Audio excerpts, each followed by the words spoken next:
Olá, caríssimos irmãos e irmãs, sejam bem-vindos a mais um áudio da Liturgia da Palavra, desse dia 24 de abril de 2020, sexta-feira, segunda semana da Páscoa, ainda estamos no período pascal, cor litúrgica branca. Vamos ver o santo do dia. O santo de ontem foi São Jorge, mártir, né? Hoje é São Fidélis de Sigmaringa. Quem faz a liturgia das horas vai estar rezando em memória deste santo em específico. Já começo pedindo, né, quem acompanha o trabalho do Padre Reginaldo Manzotti, amanhã é aniversário dele, né, então vamos já estar unidos em oração pelo dom da vida, que Deus conceda muita saúde, né, e uma caminhada no ministério pastoral, né, bem profícuo para ele. Tá certo? Todos que também fazem aniversário. Eu sei que tem muita gente que acompanha mais os áudios da Liturgia da Palavra do que os meus momentos oracionais, os momentos orantes, né? O momento oracional eu fiz mais também para mim, é uma forma até egoísta de dizer isso, mas eu estava me sentindo um pouco entediada e não adianta também ficar acompanhando tantas notícias relacionadas a mortes sob efeito do coronavírus, pessoas brigando na política, gente defendendo o político, outro, né, esse partidarismo exagerado. A gente entra numa situação bem complicada. E fora que as situações reais da nossa vida, por exemplo, gente que está tentando lá conseguir os R$600 não está conseguindo. Infelizmente, líderes religiosos de denominações neopentecostais aí estão pedindo os 600 reais das pessoas para colocar na igreja, gente. Não faça isso. Se você faz o dízimo, faz os 10%. Devolva para Deus 10%. Mas quando eu falo para Deus, para a estrutura, né? Para manutenção lá da água, luz, telefone, alimentação do pastor ou do padre, de repente manter as pastorais, o seu dízimo também mantém algumas obras, né? Eu falo pela realidade católica, e isso que na realidade católica não se diz faça 10%. E ainda tem gente que fica na dúvida, é 10% do bruto ou 10% do líquido, né?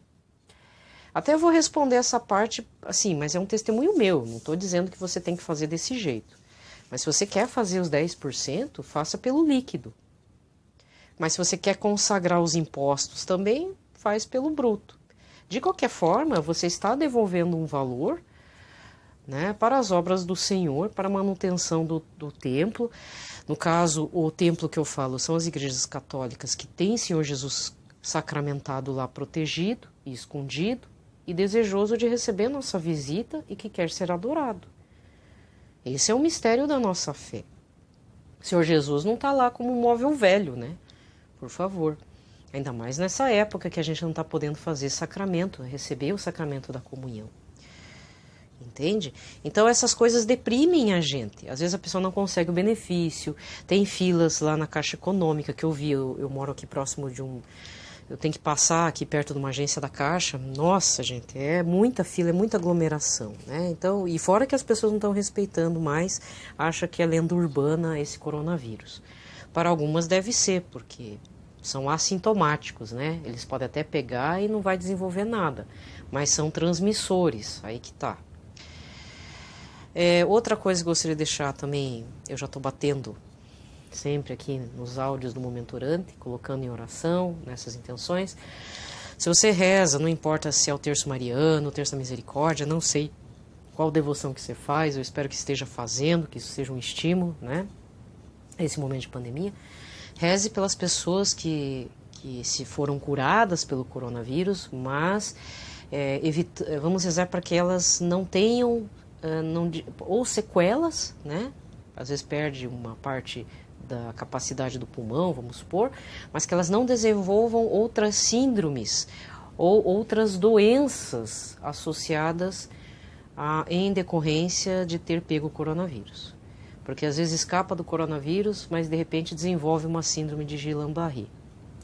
Aí você vai me dizer assim, ué, mas eu não conheço a doença. Pois é, aí que está o problema. Eu conheço porque eu vi uma colega quase morrer com isso. E o tratamento é caríssimo. Tem tratamento, mas cada ampola é um absurdo de caro. Um absurdo mesmo. Ela só conseguiu porque a gente deu um jeito lá, enfim, houve uma situação que a gente conseguiu, mas foi um tratamento longo. Ela demorou acho que 8 meses para recobrar os movimentos, porque o que aconteceu?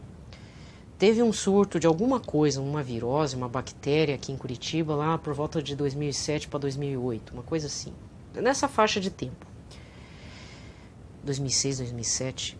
E eu vi que a minha colega estava. Eu chegava, ela é uma pessoa muito alegre, não sorria mais lá no local de trabalho dela. Que depois eu fui chamada para substituir ela, assim, de forma temporária. Ela foi parar na UTI. Ela começou a perder a força muscular. Não conseguia sorrir, não conseguia subir escada, paralisou total. O que aconteceu? Aconteceu um surto aqui na cidade, porque depois a gente foi conversando, vendo umas situações assim, cada um foi falando que eu tenho uma conhecida que a filha era bailarina e ela, assim, estudante de balé e ficou paraplégica, ficou na cadeira de rodas. Outra ficou tetraplégico, só conseguia da cabeça, assim, do pescoço para cima, paralisou total. Até ele escreveu um livro, faleceu depois. Ele estava na UTI lá do Evangélico, do Hospital Evangélico, que hoje mudou para o Hospital Evangélico Mackenzie, né? É um hospital referência na parte de queimados em todo o estado do Paraná. Depois que eu descobri o livro, eu passo para vocês o nome.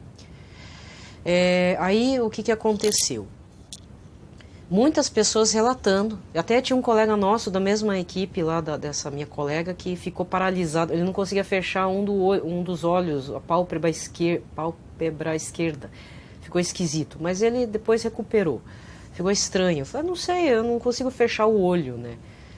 Mas a minha colega foi um caso extremamente grave. Depois foi diagnosticado com síndrome de Guillain-Barré, que é uma doença chamada autoimune. Aconteceu, de repente, um surto de virose desconhecido na época, não sabemos o que aconteceu. O corpo deu uma descompensada, para você entender, de tanto anticorpo que foi produzido para combater o vírus ou a bactéria, alguma coisa lá. Esses anticorpos dela começaram a destruir as próprias células neurológicas, que são responsáveis pelo movimento. E foi muito grave. Foi um sofrimento muito grande para todos nós, para ela principalmente. E depois a recuperação foi extremamente lenta. Um dia ela sofreu uma queda, foi almoçar num lugar, em vez de chamar alguém, não. Ela saiu, foi sozinha andar, caiu na rua e demorou 20 minutos para poder se levantar. Ainda a gente brigou com ela, falou assim, como é que você faz um negócio desse? Não, mas eu quero ter autonomia, né? Sabe a pessoa autossuficiente demais? Não quer incomodar as pessoas, acha que consegue, então, é o tipo da pessoa. Só que aí deixou a gente mais preocupado ainda, né? Mas graças a Deus ela está recuperada, hoje ela até dirige tudo, mas foi assim, se uma pessoa, às vezes você não sabe, porque é muita doença também, né? A gente também não é obrigado a saber de tudo. Mas quando eu ouço falar da síndrome de Guillain-Barré e as últimas pesquisas que eu vi, até lá em Wuhan, né, na China, dizendo que uma das consequências que pode acontecer para quem se safou do coronavírus é o desenvolvimento da síndrome de Guillain-Barré. Eu tremo nas bases, porque eu sei o que é horrível, é caro o tratamento, não é barato, né? E já não é barato ficar por conta do coronavírus, não é mesmo? Então, o que me dirá depois você desenvolver uma doença autoimune. Então, por isso assim, se você tem um conhecido, um parente, está curado do coronavírus, vamos rezar então para que ele tenha saúde completa, que não haja o desenvolvimento de nada dessa situação, tá? Que não haja um desdobramento, né, em matéria dessa doença, porque é muito difícil, gente, sabe? É bem complicado. E isso que é uma das doenças que podem ser desenvolvidas logo após a cura do coronavírus. Então eu tô perdendo meu tempo aqui nesse, como direi, pedindo orações, por conta disso, tá? Existem outros desdobramentos, então realmente não é ter medo, mas vamos ter cuidado com o próximo, com a gente, com as pessoas da nossa família, não achar que curou, tá beleza, não é bem assim, tá? Tanto é que é estranho essa doença. Primeiro, pode acontecer perda de olfato, perda de gosto dos alimentos, né? Mas eu tenho ouvido muito pessoas assim que de repente dá uma fraqueza repentina, a pessoa não consegue nem se levantar da cadeira ou da cama, passa um mal-estar horrível, além da falta de ar, porque já está atacando os pulmões, né? Então, esse tipo de informação, eu sei que parece ser coisa meio apocalíptica, mas é importante eu estar falando para as pessoas ficarem atentas e não serem displicentes. Não precisa entrar em pânico. Tá? Não entre em pânico, mas também vamos ficar atentos a qualquer sinal estranho em decorrência, porque pode ser em decorrência dessa situação de uma virose estranha no corpo, que aí o próprio sistema imunológico dos anticorpos, a produção de anticorpos, entra em pane. Ele fica louco e acaba destruindo as células que não precisa destruir, que são as células sadias e células importantes, né? Porque as células do cérebro supõe-se que são difíceis de regenerar, né? Supõe-se, é possível, mas demora, né? Tá bom? Então tá. Então agora vamos para a liturgia da palavra. Sim, outra coisa. Eu vou fazer uma pesquisa direitinho. No áudio da próxima liturgia da palavra, vou dar o pitaco a respeito de um canal. Não é bem canal, é um blog. Mas é um material desde 2006 que está sendo produzido em língua inglesa. Eu acho que a base, não sei se está nos Estados Unidos ou na Irlanda, de uma moça chamada Ana. Ela recebe interlocuções de Jesus e de alguns santos, se não me engano é aprovado pela Igreja Católica. Ela visitou São João Paulo II nos últimos momentos de vida dele, só que é totalmente em inglês, e aí eu não consigo gravar o nome lá da página deles, mas eu achei muito interessante para esses momentos de pandemia. Na verdade, não é nada assim, as mensagens não são nada relativo a esse momento, mas eles encorajam a quem é católico cristão e quem gosta assim de o dom da profecia, sabe, um alento vindo dos céus, né? Porque é diferente de receber de médium, né? Então, isso não é recebimento de médium, são palavras do próprio Deus. O céu está falando conosco, né? Como é que é? Time for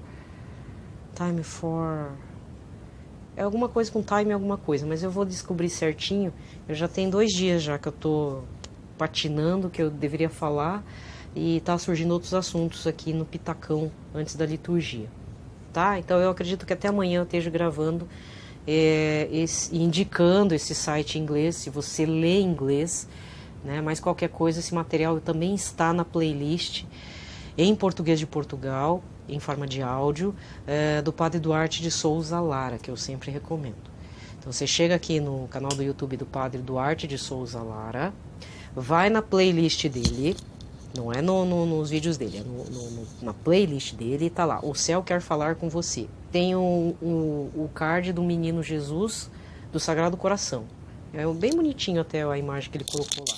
São áudios, tudo em português de Portugal, tá?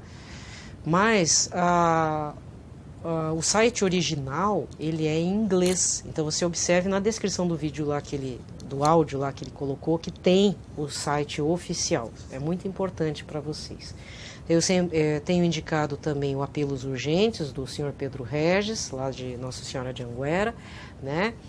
Mas de repente você quer sei lá, quer ler outra coisa, você lê em inglês pelo menos, ou se você não se importar de ouvir o áudio em português de Portugal, acesse então o canal aqui do Padre Duarte de Souza Lara no YouTube, vai na playlist e tá lá, O Céu Quer Falar com Você, a mensagem do céu para você, é assim que tá lá a playlist, é bem facinho de achar, ele não tem muita coisa lá para divulgar, é bem interessante, é um material assim muito pouco divulgado.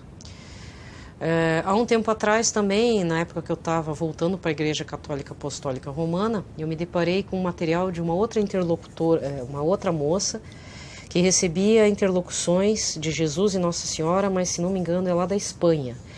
E não é nenhum desses que a gente vê não é de Garambandal, não é esses que a gente vê comumente, sabe? Então eu vou começar a passar esses materiais que não são comuns, que não são tão divulgados. Porque já que estamos na pandemia, e se você gosta desse tipo de material, eu particularmente gosto, porque dá força, né? Não é para entrar em pânico também, porque se for para dar em pânico, então é melhor eu nem indicar. Mas se você quer receber um alento, alguma coisa, um direcionamento, né? Então eu vou indicar esse material que é aprovado pela Igreja Católica Apostólica Romana. Parece ser coisa assim de médium, mas não é, porque tem aprovação eclesiástica, tem aprovação do Vaticano, tem aprovação do bispo local, então tem que ter a comprovação. Até a oração tem que ter aprovação eclesiástica. Né? Não é assim qualquer oração que a gente faz, tá? Tá bom? Beleza?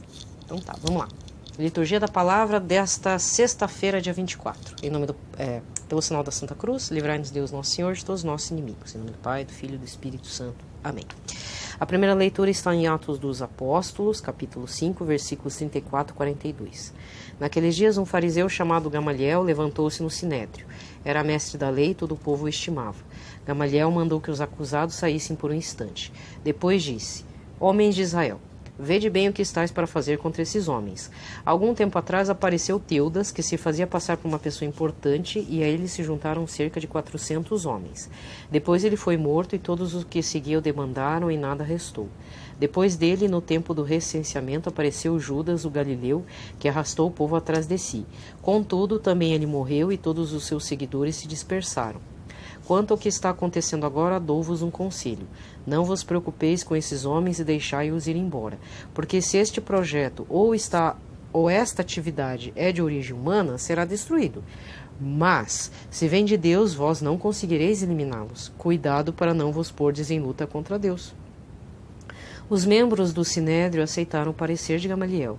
Chamaram então os apóstolos, mandaram açoitá-los, proibiram que eles falassem em nome de Jesus e depois os soltaram. Os apóstolos saíram do conselho muito contentes por terem sido considerados dignos de injúrias por causa do nome de Jesus. E cada dia no templo e pelas casas não cessavam de ensinar e anunciar o evangelho de Jesus Cristo. Palavra do Senhor. O salmo responsorial de hoje está no 26 com o refrão: Ao Senhor eu peço apenas uma coisa, habitar no santuário do Senhor. O Senhor é minha luz e salvação, de quem eu terei medo. O Senhor é a proteção da minha vida, perante quem eu tremerei. Ao Senhor eu peço apenas uma coisa, habitar no santuário do Senhor. Ao Senhor eu peço apenas uma coisa, e é só isto que eu desejo: habitar no santuário do Senhor por toda a minha vida, saborear a suavidade do Senhor e contemplá-lo no seu templo. Ao Senhor eu peço apenas uma coisa, habitar no santuário do Senhor. Sei que a bondade do Senhor eu hei de ver na terra dos viventes. Espera no Senhor e tem coragem, e espera no Senhor. Ao Senhor eu peço apenas uma coisa, habitar no santuário do Senhor. Ao Senhor eu peço apenas uma coisa, habitar no santuário do Senhor. A aclamação. Mateus 4, versículo 4. Aleluia, aleluia, aleluia. Aleluia, aleluia, aleluia. O homem não vive somente de pão, mas de toda a palavra da boca de Deus. Aleluia, aleluia, aleluia. Aleluia, aleluia, aleluia. O evangelho de hoje está em João 6, versículos de 1 a 15. Naquele tempo, Jesus foi para o outro lado do mar da Galileia, também chamado de Tiberíades. Uma grande multidão o seguia, porque viu os sinais que ele operava a favor dos doentes. Jesus subiu ao monte e sentou-se aí com os seus discípulos. Estava próxima a Páscoa, a festa dos judeus. Levantando os olhos e vendo que uma grande multidão estava vindo ao seu encontro, Jesus disse a Felipe: Onde vamos comprar pão para que eles possam comer? Disse isso para pô-lo à prova, pois ele mesmo sabia muito bem o que ia fazer. Felipe respondeu: Nem 200 moedas de prata bastaria para dar um pedaço de pão a cada um. Um dos discípulos, André, o irmão de Simão Pedro, disse: Está aqui um menino com 5 pães de cevada e 2 peixes, mas o que é isso para tanta gente? Jesus disse: Fazei sentar as pessoas. Havia muita relva naquele lugar e ali se sentaram aproximadamente 5.000 homens. Jesus tomou os pães, deu graças e distribuiu-os aos que estavam sentados, tanto quanto queriam, e fez o mesmo com os peixes. Quando todos ficaram satisfeitos, Jesus disse aos discípulos: recolhei os pedaços que sobraram, para que nada se perca. Recolheram os pedaços e encheram 12 cestos com as sobras dos 5 pães deixadas pelos que haviam comido. Vendo o sinal que Jesus tinha realizado, aqueles homens exclamavam: este é verdadeiramente o profeta, aquele que deve vir ao mundo. Mas quando notou que estavam querendo levá-lo para proclamá-lo rei, Jesus retirou-se de novo sozinho para o monte. Palavra da salvação. Aqui termina a liturgia da palavra e este evangelho nos faz lembrar: o reino do Senhor Jesus não é deste mundo, mas ele tem direito de assumir este mundo, o céu e os infernos e todo o universo, com toda a sua via láctea e todas as outras vias, não importa. Porque ele é Cristo Pantocrator, ele é Deus do universo. É só isso que eu tenho para falar. Desejo a todos uma ótima sexta-feira. Tá? Fiquem em paz, na paz do Senhor Jesus Cristo, inseridos no Imaculado Coração de Maria, no Sagrado Coração de Jesus, conduzidos por São José. Todos na Sagrada Família, tá bom? Paz e bem.